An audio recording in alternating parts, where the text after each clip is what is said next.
ಇನ್ನು ಸಿಎಂ ಸಿದ್ದರಾಮಯ್ಯನವರ ರಾಜೀನಾಮೆ, ವಿಪಕ್ಷ ರಾಜೀನಾಮೆ ಕೇಳ್ತಾ ಇದೆ ನಿಜ, ಆದ್ರೆ ಪಕ್ಷದಲ್ಲೇ ರಾಜೀನಾಮೆಗೆ ಒತ್ತಡ ಹೆಚ್ಚಾಗ್ತಾ ಇದೆ.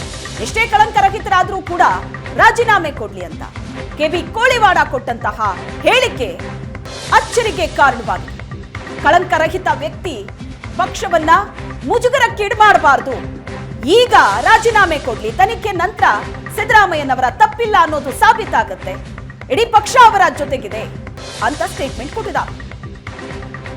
ಪ್ರಕರಣದಲ್ಲಿ ಸಿಎಂ ಸಿದ್ದರಾಮಯ್ಯ ವಿರುದ್ಧ ತನಿಖೆಗೆ ಕೋರ್ಟ್ ಈಗ ಅಸ್ತು ಹೊಂದಿದೆ. ಜೊತೆಗೆ ಇದನ್ನೇ ವಿಪಕ್ಷಗಳು ಅಸ್ತ್ರ ಮಾಡಿಕೊಂಡು ಮುಖ್ಯಮಂತ್ರಿಗಳು ನಿಷ್ಪಕ್ಷಪಾತವಾದ ತನಿಖೆ ನಡೀಬೇಕು ಅಂದ್ರೆ ರಾಜೀನಾಮೆ ಕೊಡಬೇಕು ಅನ್ನುವಂತ ಆಗ್ರಹವನ್ನ ಮಾಡ್ತಿದ್ದಾರೆ. ಈ ಬಗ್ಗೆ ಮಾತನಾಡಲಿಕ್ಕೆ ನಮ್ಮ ಜೊತೆಗೆ ಕಾಂಗ್ರೆಸ್ನ ಹಿರಿಯ ನಾಯಕರು, ವಿಧಾನಸಭೆಯ ಮಾಜಿ ಸಭಾಧ್ಯಕ್ಷರು ಆಗಿರುವಂತ ಕೆಬಿ ಕೋಳಿವಾಡ ಅವರಿದ್ದಾರೆ. ಏನ್ ಹೇಳ್ತಾರೆ ಕೇಳೋಣ.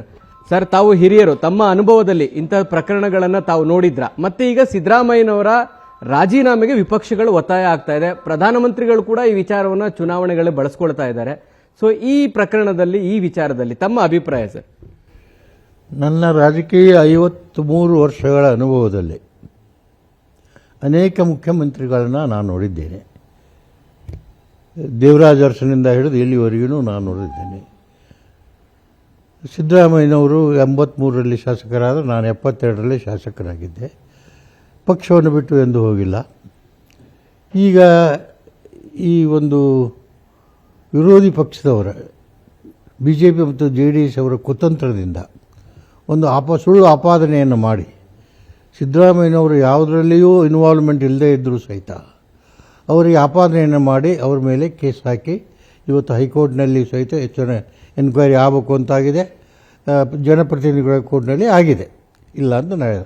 ಆದರೆ ನಾ ಕಂಡ ಮುಖ್ಯಮಂತ್ರಿಗಳ ಪೈಕಿ ಕಳಂಕರಹಿತವಾದಂಥ, ಕಪ್ಪು ಚುಕ್ಕೆ ಇಲ್ಲದಂಥ, ಬಡವರ ಪರವಾಗಿ, ರಾಜ್ಯದ ಜನರ ಪರವಾಗಿ ಉತ್ತಮ ಕಾರ್ಯವನ್ನು ಮಾಡಿದಂಥ ವ್ಯಕ್ತಿ ಯಾರಾದರೂ ಇದ್ದರೆ ನಂಬರ್ 1 ಸಿದ್ದರಾಮಯ್ಯನವರು.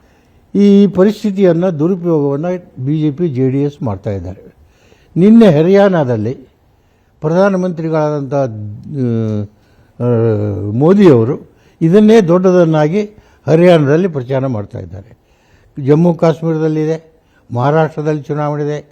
ಈ ನಡೀತಕ್ಕಂಥ ಚುನಾವಣೆಯಲ್ಲಿ ಈ ಪರಿಸ್ಥಿತಿಯನ್ನು ದುರುಪಯೋಗ ಮಾಡಿ ಪಕ್ಷವನ್ನು ಮುಜುಗರಕ್ಕೆ ಎಡೆ ಮಾಡಿಕೊಡ್ತಕ್ಕಂಥದ್ದು ಕುತಂತ್ರ BJP JDSನವರು ಮಾಡ್ತಾ ಇದ್ದಾರೆ. ರಾಜೀನಾಮೆ ಕೊಡದೇ ಇದ್ರೆ ಪಕ್ಷಕ್ಕೆ ಎಷ್ಟರ ಮಟ್ಟಿಗೆ ಡ್ಯಾಮೇಜ್ ಆಗುತ್ತೆ ಅನ್ನುವಂಥದ್ದು ಹೇಳ್ತೇವೆ. ಅದು ಡ್ಯಾಮೇಜ್ ಏನು ಆಗಲಿಕ್ಕಿಲ್ಲ, ಆದರೂ ಅದನ್ನು ದುರುಪಯೋಗ ಮಾಡಿಕೊಳ್ತಾರೆ. ಡ್ಯಾಮೇಜ್ ಮಾಡಲಿಕ್ಕೆ ವಿರೋಧಿ ಪಕ್ಷದವರು ಪಡ್ಕೊತಾರೆ. ನಮ್ಮ ಪಕ್ಷದಲ್ಲಿ ಏನು ಡ್ಯಾಮೇಜ್ ಆಗೋದಿಲ್ಲ. ನಮ್ಮ ಪಕ್ಷ ಹೆಂಗಿರ್ಬೇಕು ಹಾಗೆ ಇರ್ತದೆ. ಹೈಕಮಾಂಡು ಇದೆ, MLAಗಳು ಇದ್ದಾರೆ, ಜನರು ಇದ್ದಾರೆ. ನಮಗೇನು ಮುಗಿಸ್ಕೊಳ್ಳ ವಿರೋಧಿ ಪಕ್ಷ.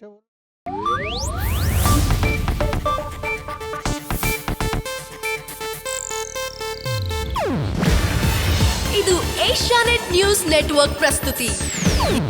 ನೀವು ನೋಡ್ತಿದ್ದೀರಾ ಏಷ್ಯಾನೆಟ್ ಸುವರ್ಣ ನ್ಯೂಸ್.